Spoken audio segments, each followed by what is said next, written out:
Bonjour tout le monde. Je voudrais commencer par remercier l'ensemble des journalistes qui sont venus, tous les journalistes qui sont venus répondre à notre invitation pour partager avec vous une situation qui prévaut au niveau de la commune de Fann Point E Amitié. Cette situation qui est relative à l'inscription sur les listes électorales. Pourquoi je dis une situation inédite? Parce que ce qui se passe au niveau de la commune de Fann Point E Amitié, je pense, ne se passe dans aucune commune. Nous assistons aujourd'hui, depuis le démarrage de la révision exceptionnelle sur les listes électorales, à une situation de fraude que vous ne pouvez même pas imaginer. C'est la raison pour laquelle aujourd'hui nous sommes là devant vous pour parler avec l'opinion nationale, alerter les autorités de ce pays pour que cette situation soit réglée au plus vite. Je pense que nous tous, nous savons, pour électoral,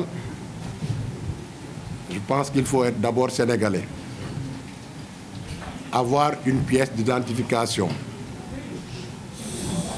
aller au niveau du chef de quartier pour avoir un certificat de domicile, aller à l'état civil pour obtenir un certificat de résidence et venir s'inscrire si vous voulez faire une modification. Mais ce qui se passe dans cette commune est d'une gravité extrême. Et là, nous allons interpeller en premier lieu le chef de l'État, le président Macky Sall, qui est gardien de la Constitution et garant de la sécurité publique.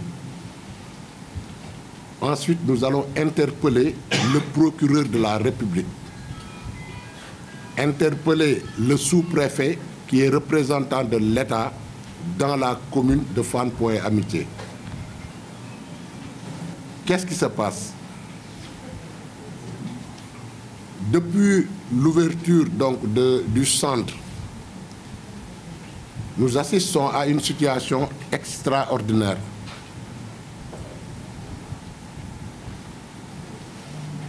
Toutes les personnes, ou bien la grande majorité des personnes qui viennent s'inscrire, viennent avec, normalement et naturellement, un certificat de résidence. Mais malheureusement, aucun d'entre eux ne connaît l'état civil de Fann. Ce qui se passe aujourd'hui est très grave. Parce qu'une pièce d'état civil est délivrée au niveau de l'état civil. Mais aujourd'hui, ce qui se passe, c'est que les certificats de résidence sont délivrés à la permanence de l'APR à la SICAP Amitié 2. Aucune personne ne se présente à l'état civil. Les gens se présentent à la permanence de l'APR pour avoir le certificat de résidence. C'est la raison pour laquelle nous avons convié la presse pour parler avec les populations de ce qui se passe. Mais malheureusement, comme le disent des Wolof, Yalla bu lay weer da ngay weeru rek.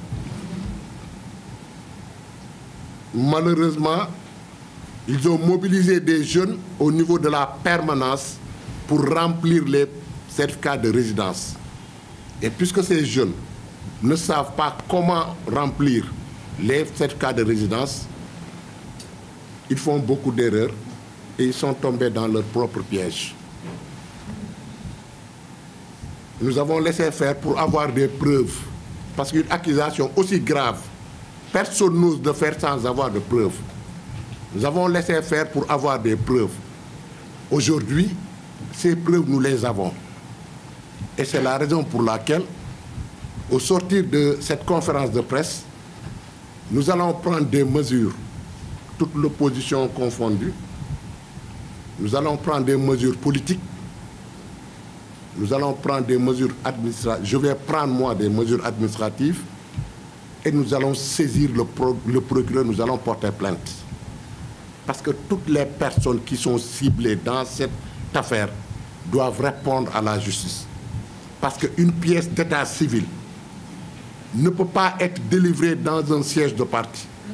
C'est grave, c'est une faute très grave, prévue et sanctionnée par la loi. Et nous allons cibler tout le monde. Aujourd'hui, nous allons vous montrer quelques preuves. Vous voyez ça? C'est un certificat de domicile. Un certificat de domicile délivré par le délégué de quartier du point E, avec comme adresse boulevard de l'Est, point E.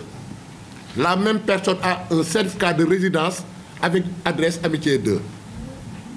C'est une même personne. Certificat de domicile délivré par le chef de quartier du point E avec adresse au point E, le certificat de résidence, adresse Amitié 2. Ça, c'est grave. Et c'est le même jour. Parce que cette personne, këram la toog, ñu fekk ko fa jox ko ne ko demal bindu ci.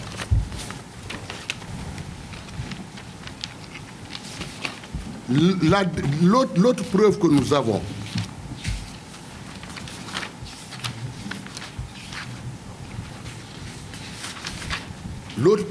avons, cette personne est venue s'inscrire avec un certificat de résidence qui n'a même pas de cachet nominatif de l'officier d'état civil.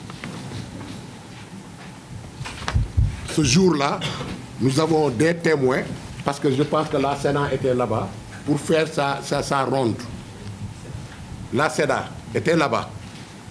Quand ils ont interrogé la dame, où est-ce que dans quel état civil vous avez trouvé ce certificat de résidence? La dame répond, je ne connais pas l'état civil.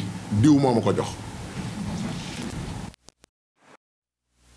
La SEDA. Et je pense que ce jour-là, cette dame, elle devait être arrêtée. Parce qu'elle détenait un faux certificat de résidence et elle ne connaît pas l'état civil de Fann. Les autres certificats de résidence, pour vous dire qu'ils ne connaissent pas ce qu'ils font, ils font dans les autres certificats de résidence adresse Dakar Plateau, quartier Amitié 2. Adresse Dakar Plateau, quartier Amitié 2. Et toutes ces personnes sont inscrites sur les listes. Pourquoi? Parce que nos représentants avaient bloqué les inscriptions pour ces gens-là, pour dire qu'ils ne vont pas s'inscrire. Mais malheureusement, le sous-préfet a donné l'ordre au président, il faut les inscrire. Et toutes ces personnes sont inscrites. Donc, c'est des gens qui ont un faux document et qui sont régulièrement inscrits maintenant sur les listes électorales. Quand l'affaire a commencé à circuler, l'officier d'état civil de Fann a écrit à la commission via le sous-préfet de Dakar Plateau pour dire que maintenant, à partir du 11, tous les cachets bleus ne l'engagent plus. Il change donc un cachet, maintenant il a un cachet rouge et il a donné ce spécimen. Maintenant, qu'est-ce qui se passe? Aujourd'hui, un même officier, une même commission, les personnes s'inscrivent avec un cachet rouge et un cachet bleu. Et on laisse faire. Et le préfet dit, il faut que ces gens s'inscrivent. Le sous-préfet de Dakar Plateau dit, il faut, tant qu'il y a la signature, il faut inscrire. Maintenant, comment est-ce qu'on peut expliquer qu'un officier d'état civil puisse avoir deux cachets nominatifs différents dans une même commission? Les gens viennent avec des cachets bleus, d'autres viennent avec des cachets rouges. Parce que tout simplement, dans la lettre de l'officier, il avait dit à partir du 11 août, tous les certificats de résidence qui comportaient le cachet bleu ne sont plus valables. Maintenant, qu'est-ce que ces gens font? Ils prennent tous les cachets bleus, 8, 9, 8, 9, 8, 9, 8, 9, pour ne pas aller à 11. 8, 9, la date, il date 8, le 9, le 8, le 9, le 8, le 9. Et nous avons dit, ah, basta. Ça, il faut qu'on arrête ça. Aujourd'hui, je pense que la politique, c'est une question d'éthique, c'est une question de morale. Je pense qu'aujourd'hui, ces gens devraient apprendre aux jeunes de la commune autre chose que le vol. Maintenant, ils poussent les jeunes à être des voleurs.